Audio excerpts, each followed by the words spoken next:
एक पुत्र ने जन्म लिया जिनका नाम उन्होंने रखा चंद्रहास। धीरे धीरे बालक जब 3 वर्ष का हो गया, बहुत सावधानी से सुनिएगा सब लोग। बालक जब 3 वर्ष का हो गया तब केरल देश में एक शत्रु राजा ने चढ़ाई की और ऐसी चढ़ाई की कि पूरे केरल देश को अपने वश में कर लिया। अनंत संख्या लेकर के सैनिकों की आया, पूरे केरल देश पर आक्रमण कर दिया। उस आक्रमण में राजा मारे गए, सैनिक मारे गए। अब धीरे धीरे स्थिति की सेना ने भीतर देश में प्रवेश करके वहां की औरतों को, बच्चों को भी मारना प्रारंभ किया। जो क्रूर राजा जिसने आक्रमण किया था उसको पता चला, बोले कि राजा मर गया, रानी मर गई, पूरा परिवार मर गया, एक इनका 3 वर्ष का बालक है वो अंदर भवन में है, उसको मार दो तो आपकी विजय हो गई इस देश पर। जैसे ही उस राजा ने अंदर प्रवेश करना प्रारंभ किया तो एक धाई मां, जो बालकों की आजकल कह दें तो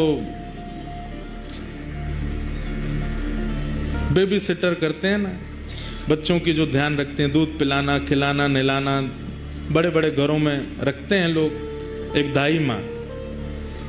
उनकी एक धाई मां चंद्रहास बालक की, उसको जैसे ही पता चला कि कोई आक्रमण में सब मारे गए हैं और अब वो राजा यहीं आ रहा है इस बालक को मारने के लिए,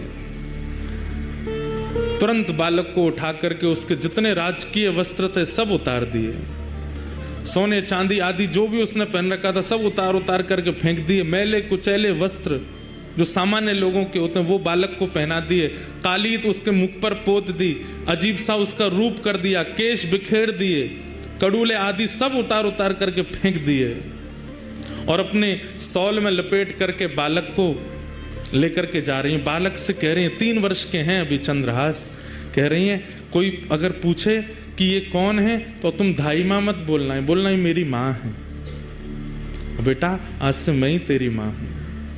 माता पिता दोनों चले गए, पूरा राज्य नष्ट हो गया।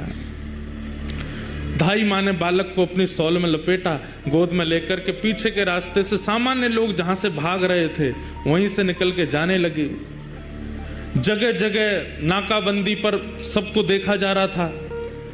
अंदर से राजा ने घोषणा कर दी कि राजकुमार को लेकर कोई भाग गया है, ढूंढो उसको, कहां है।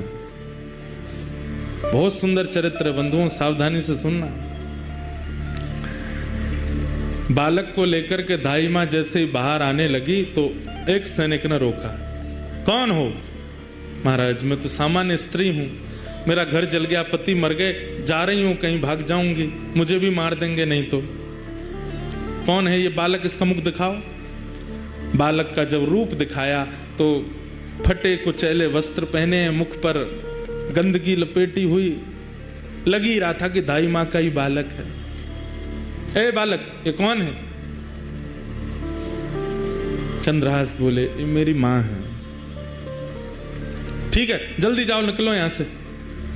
जैसे तैसे वहां से प्राण बचा करके उस बालक के वो धाई मां निकल गई।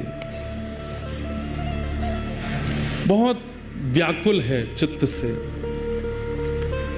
इतनी दूर जाना है कि कहीं से भी उस राजा को ये राजकुमार मिल ना जाए।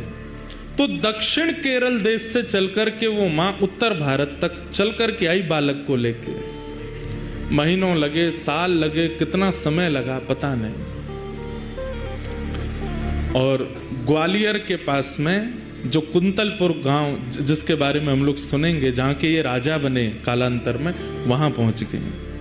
वहां के तत्कालीन राजा कोई थे, उनके मंत्री थे, उसका नाम था दृष्टबुद्धि। क्या नाम था? दृष्टबुद्धि। दृष्टबुद्धि के पास जाकर के धाई मां ने कहा मैं दासी हूं, बहुत निपुण हूं, आप मुझे जो काम कहेंगे मैं करने को तैयार हूं, मुझे कोई नौकरी दे दीजिए। मां को लगा अब उत्तर भारत में कम से कम इतने 1000 किलोमीटर की दूरी है, कम से कम यहां सुरक्षित रहेंगे राजकुमार।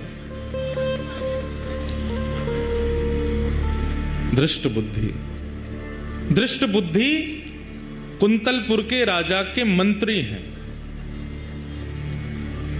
मंत्री ने जैसे ही देखा, अच्छा ठीक है, हमारे यहाँ तो बहुत सेविकाएं हैं, काम तो लगे रहते हैं, क्या कर सकती हो? बोले जो कहोगे वो करने को। और ये तुम्हारा बालक, ये तो छोटा है, ये खेल लेगा यहाँ बाहर बच्चों के साथ में, ठीक है। और वहां उस दाई माँ को एक नौकरी मिल गई, राजा के दरबार में कुछ काम आदि करती। और चंद्रहास राजकुमार,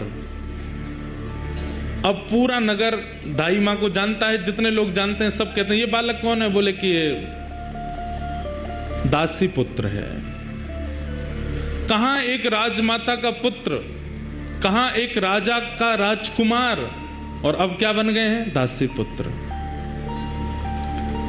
2-2 दिन तक भोजन नहीं मिल पाता है, रात्रि सोने की व्यवस्था नहीं हो पाती है, दाई माँ के साथ ही चंद्रहास रहते हैं। बंधुओं, यही जीवन है। कब दिन बिगड़ जाएं या बदल जाएं कुछ कह नहीं सकते हैं।